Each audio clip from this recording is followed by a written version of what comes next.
Jason Lee sat at a small desk in his apartment in Austin, Texas, staring at his laptop screen. The cursor blinked on a blank page of his English report, but his thoughts were far away. The room was quiet, too quiet. On the wall hung a vision board that said, "Fluent English Speaker, Confident Communicator, 2025. Jason had been living in the US for almost 3 years.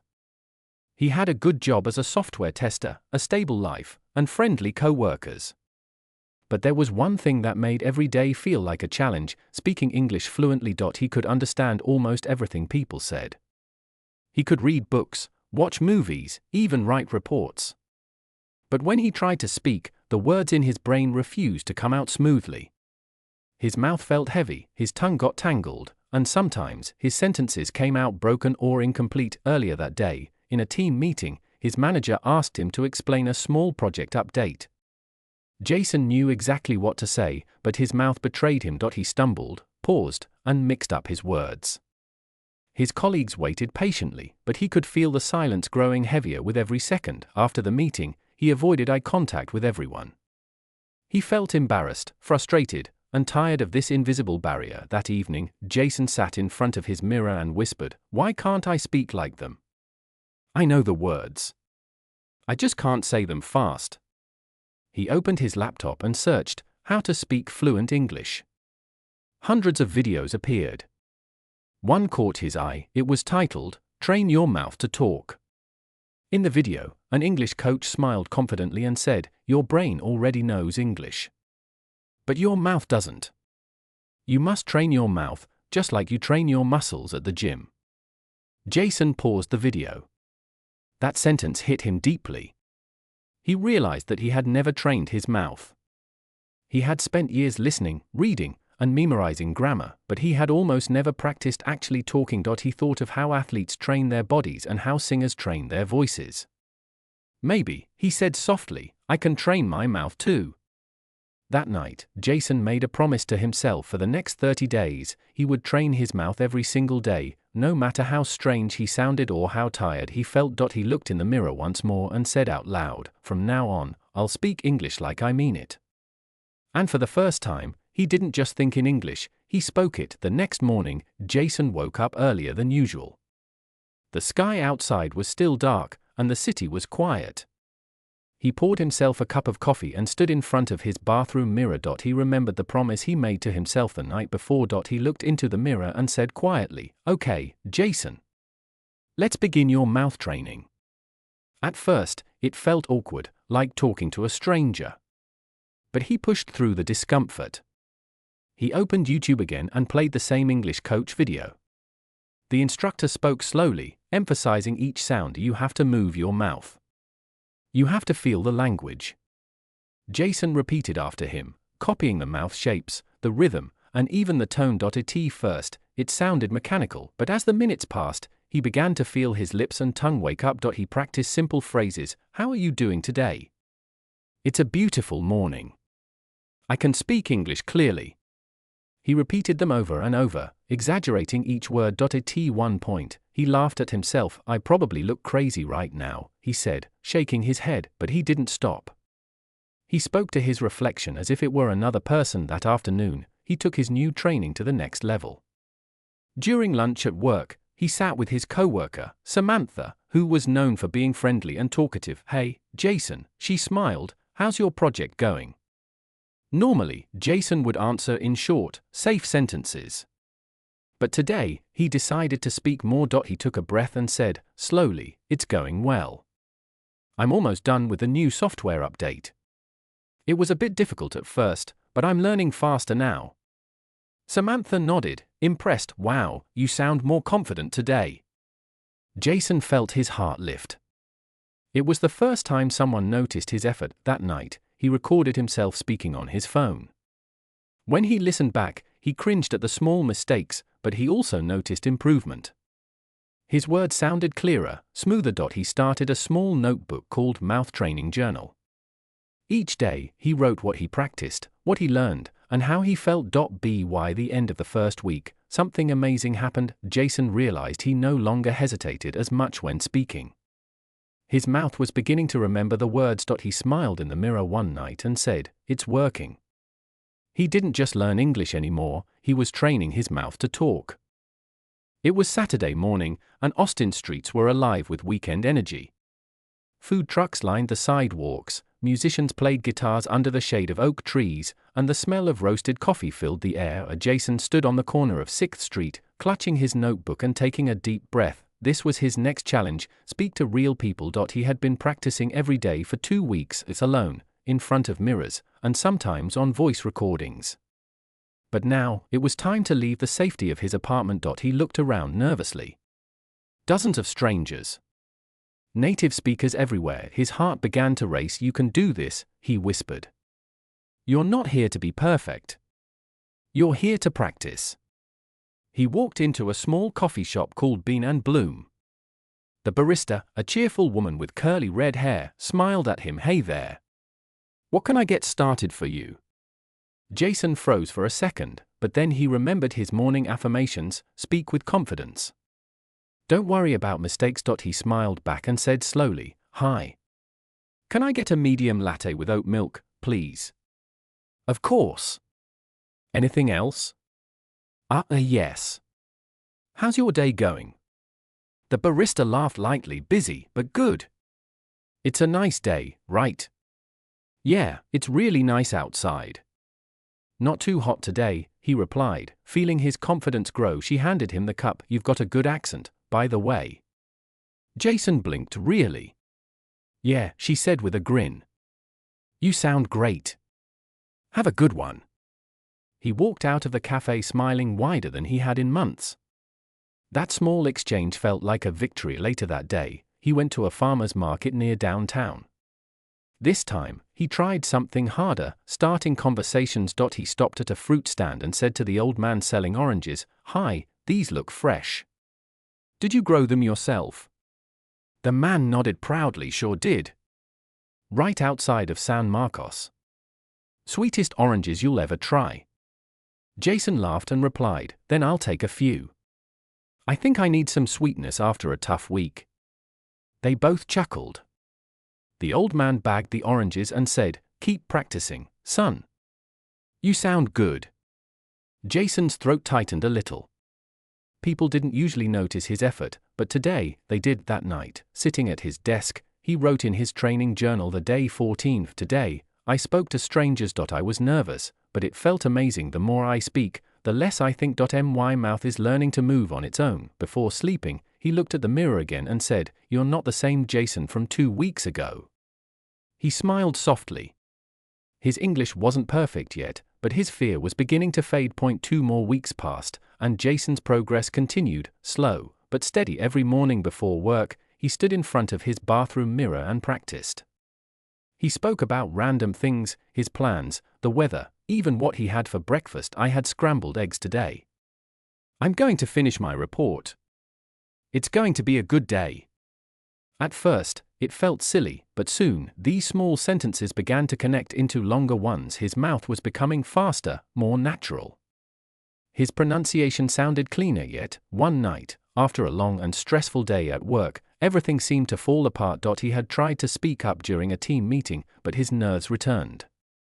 His words got tangled, and his manager had to finish his sentence for him. He felt that familiar frustration return, the same feeling he had when he first arrived in the US after everyone left. Jason stayed behind in the empty conference room. He sat there quietly, staring at the whiteboard. His throat felt tight. He whispered, "Why do I still mess up? I practice every day." He went home that night feeling defeated.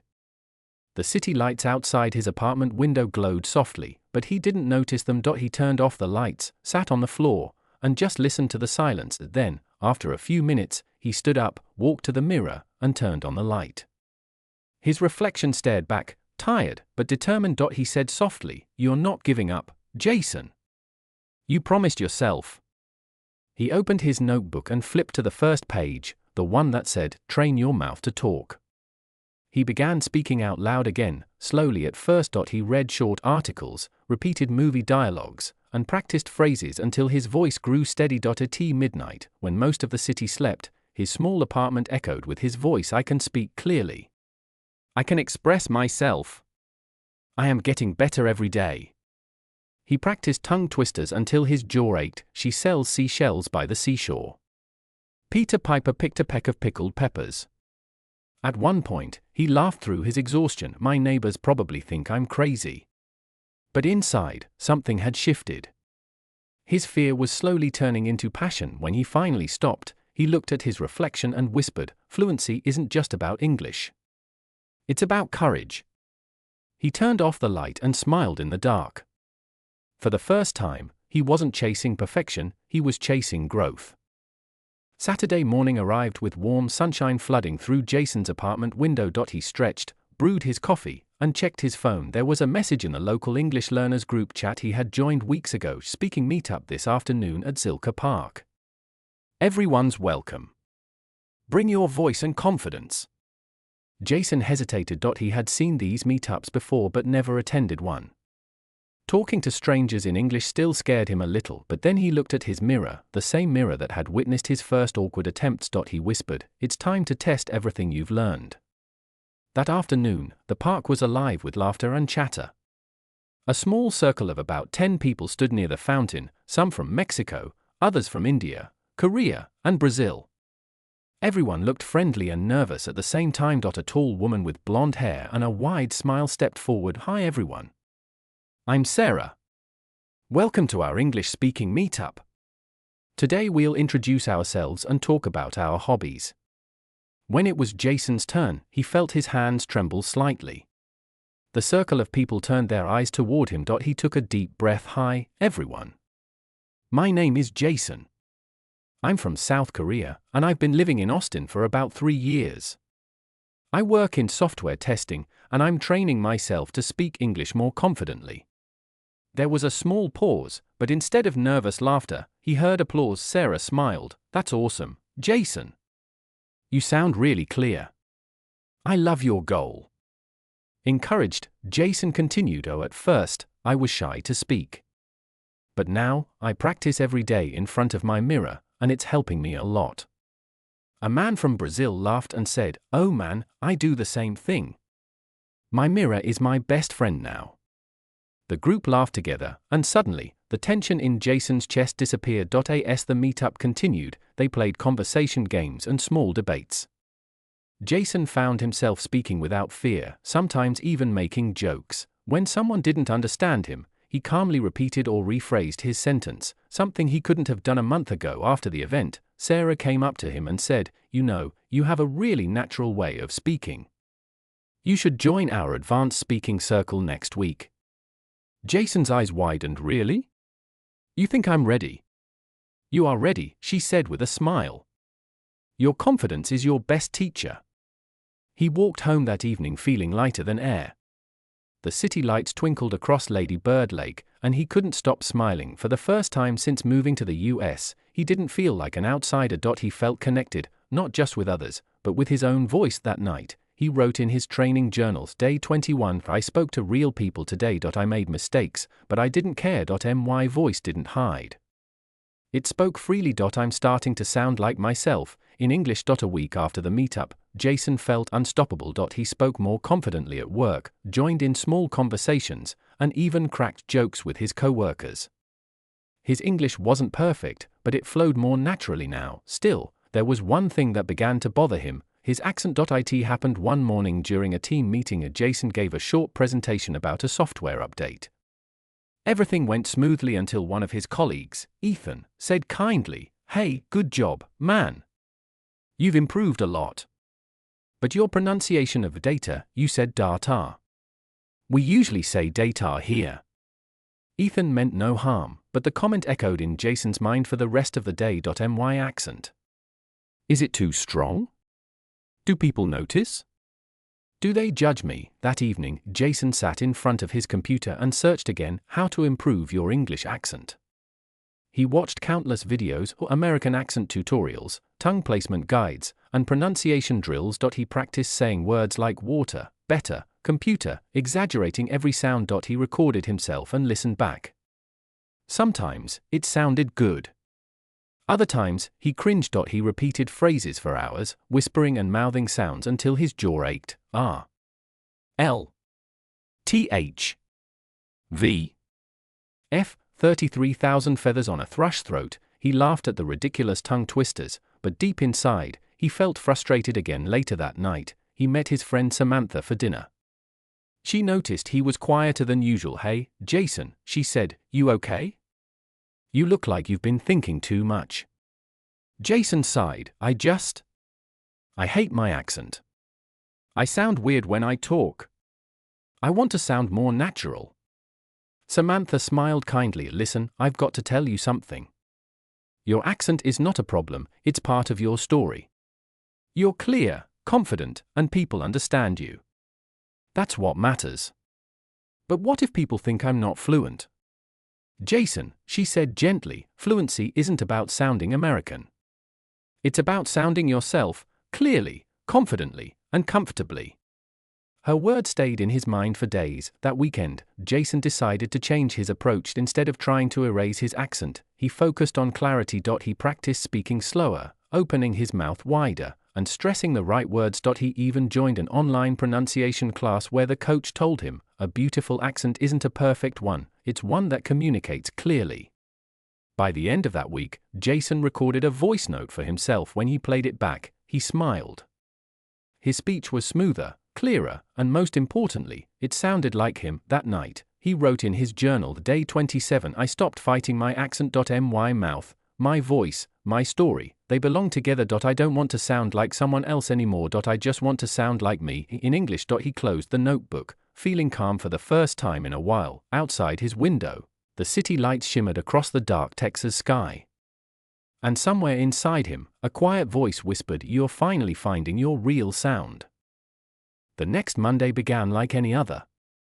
Jason arrived at the office, coffee in hand, ready to face another day of coding and testing. But that morning, his manager, Mr. Rivera, called the whole team into a quick meeting. "All right, everyone," Mr. Rivera said with a smile, "next week we're presenting our project at the Austin Tech Expo.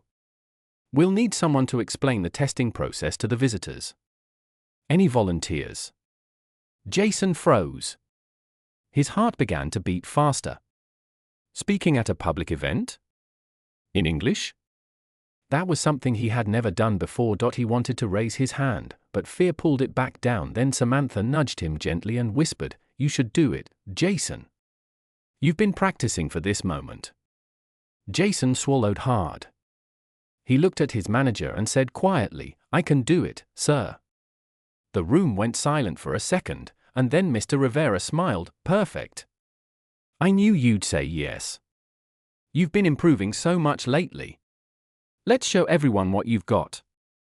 Jason forced a small smile, but inside, his stomach twisted. For the next few days, he prepared non-stop. He practiced his speech in front of his mirror, in the car, and even during walks around his neighborhood. "Hello everyone, my name is Jason Lee, and I'm part of the software testing team. In this project, we focused on improving speed and user experience." He recorded himself over and over, fixing pronunciation, adjusting tone, learning where to pause and where to smile. Some nights, he practiced until midnight. His notebook was filled with small notes. "Breathe slowly.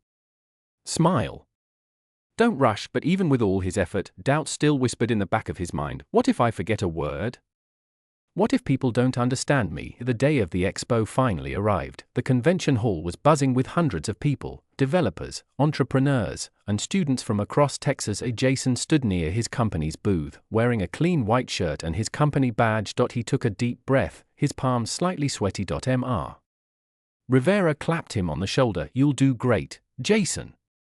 Just speak the way you've practiced."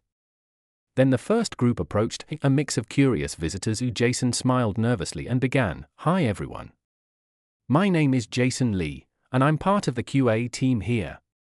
Let me tell you about how we improved our latest software update." His voice trembled slightly at first, but as he continued, something magical happened. His words started to flow. He remembered his mirror talks, his late-night practices, his daily affirmations. His mouth moved naturally now, almost automatically. People nodded, asked questions, and smiled at his answers. When he finished, one of the visitors said, "That was a really clear explanation. You have a great way of presenting." Jason couldn't believe what he just heard. He smiled genuinely and said, thank you. I've been training my mouth for this. Everyone laughed warmly that evening. Back at home, Jason sat by his window overlooking the city lights. He thought about how far he had come, from whispering to his reflection to speaking in front of an audience. He opened his journal and wrote, "Today 33 today, I spoke to a crowd. My heart was loud, but my voice was louder. I didn't freeze.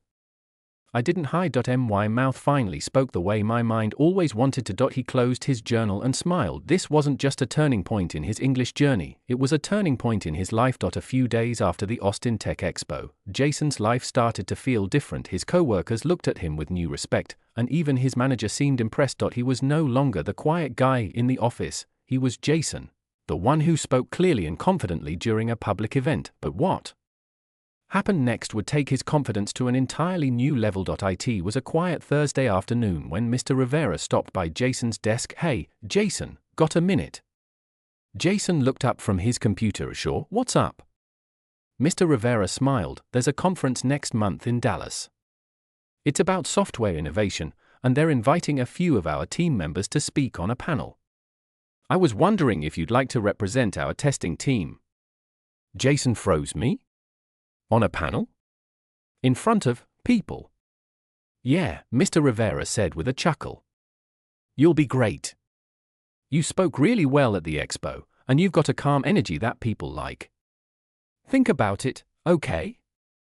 When Mr. Rivera walked away, Jason sat still for a moment, his heart racing. Just a few months ago, he could barely order coffee without feeling nervous. And now, someone was inviting him to speak at a conference. He leaned back in his chair and whispered, "I guess all those mirror talks weren't for nothing." That evening, Jason went for a walk around Lady Bird Lake. The sun was setting, painting the sky in orange and pink.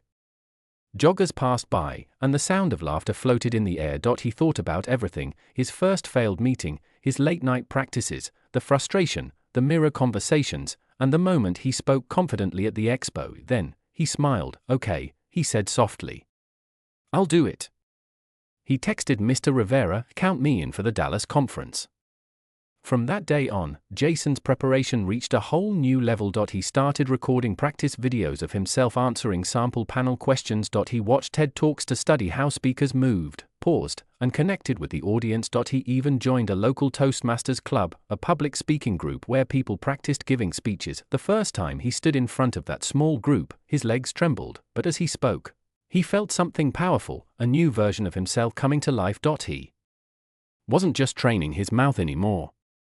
He was training his presence. One evening, after a Toastmasters session, Sarah, the meetup organizer from before, approached him. "Jason, I watched your speech tonight. You've grown so much. You should consider giving your own talk one day, maybe about your English journey." Jason laughed softly. "Me? Talk about English? I'm still learning." "That's exactly why you should," she said with a smile. "People need to hear real stories, not just perfect ones." Her words stuck with him all the way home. He realized that his story wasn't just about learning English, it was about finding courage through practice. That night, he wrote in his journal, "Day 40, I've been invited to speak at a real conference. The old me would have said no, but now, my mouth is ready, and so is my heart." The day of the Dallas Tech Conference arrived. Jason woke up before sunrise, his stomach full of butterflies. He stood by his hotel window, looking at the skyline glowing under the morning light. Cars moved like silver lines across the quiet streets. He whispered to himself, "You've trained for this. You're ready." His suit was neatly pressed, his notes carefully folded in his pocket, but he barely touched them. He knew what he wanted to say, not from memory, but from experience. As he walked into the Grand Convention Center, he could hear the hum of hundreds of voices echoing through the hallways. The banners read Innovation and Technology 2025, Shaping the Future. Inside, the panel area was packed. Rows of professionals, students, and tech enthusiasts filled the seats. The stage lights glowed warm and bright. Jason's heart pounded in his chest. He took his seat next to the other panelists, three experienced speakers who looked calm and confident. "Ladies and gentlemen," the host announced, "please welcome our panel on quality assurance and innovation. We have with us Jason Lee from Austin." The applause felt surreal. Jason smiled nervously and adjusted his microphone. When it was his turn to speak, he took a deep breath. The lights were strong, but the audience looked kind. He began, "Hi everyone. My name is Jason Lee. I work as a software tester in Austin, and today I'd like to share something simple, but important, about communication and clarity in technology." His voice was steady, clear, and full of life. When we test software, we're not just checking for bugs. We're checking if users can understand it easily. And that's the same with language. If we don't communicate clearly, our message gets lost, just like an error in code. The crowd chuckled softly. Jason smiled. He continued, "English isn't my first language. A year ago, I was scared to speak at all. I made mistakes, I hesitated, and my words got stuck. But I realized something: fluency isn't about being perfect. It's about being brave enough to speak, even when you're scared." There was a quiet moment in the room. The audience listened closely now, not just to his English, but to his heart. "I started training my mouth to talk.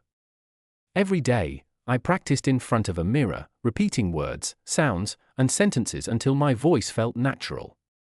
And now, here I am, talking to all of you." A wave of soft applause filled the hall. Jason felt warmth rush to his face, but this time it wasn't embarrassment, it was pride. He ended with a smile. "So, whether it's technology or language, remember this: improvement doesn't come from knowing more, it comes from doing more. Keep training, keep speaking, and never stop believing in your voice." The applause grew louder. People smiled, nodded, and even stood up to clap. Jason blinked, stunned. He had done it. He had spoken confidently, clearly, and honestly in front of hundreds of people. After the panel, several attendees came up to him. One man said, "That was amazing, Jason. Your story really inspired me." Another woman added, "I'm learning English too. Hearing you speak gave me hope."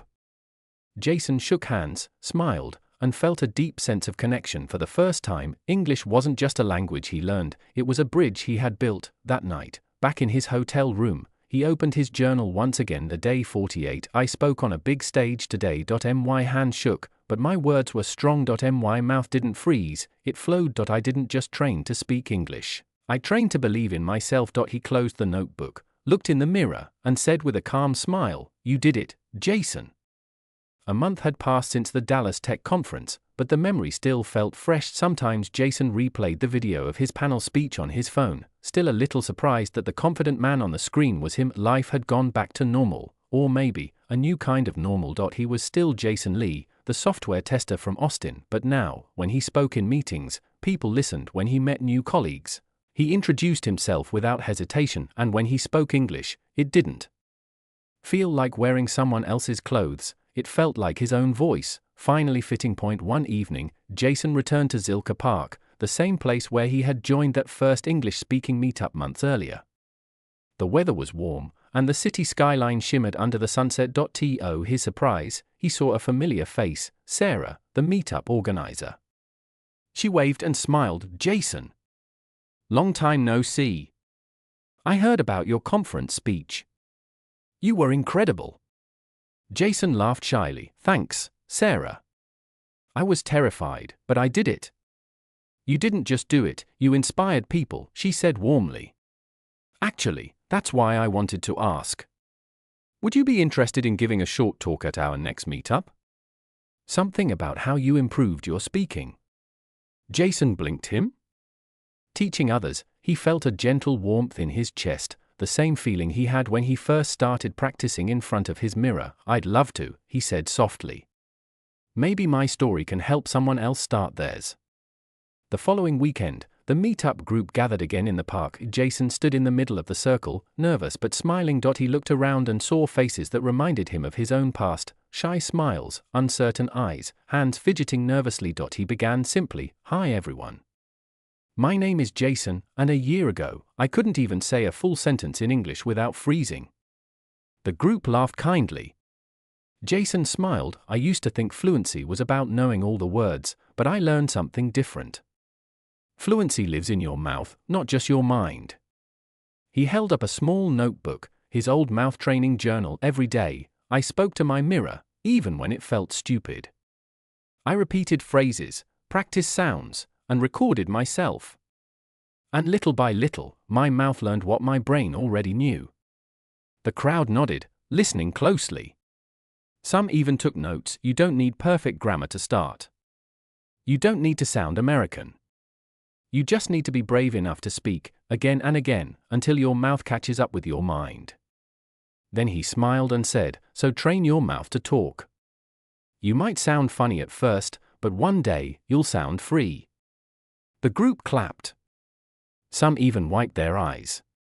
And in that moment, Jason realized something. He wasn't just practicing English anymore. He was passing it on. That night, he walked home through the quiet Austin streets, feeling lighter than ever. The wind was cool, and the city lights shimmered on the river's surface. He whispered softly to himself, "You did it, Jason. You found your voice." Then, almost out of habit, he smiled at his reflection in a shop window and said, "And now, it's time to help others find theirs." He kept walking, his heart full and his voice, once silent, now strong, confident, and free.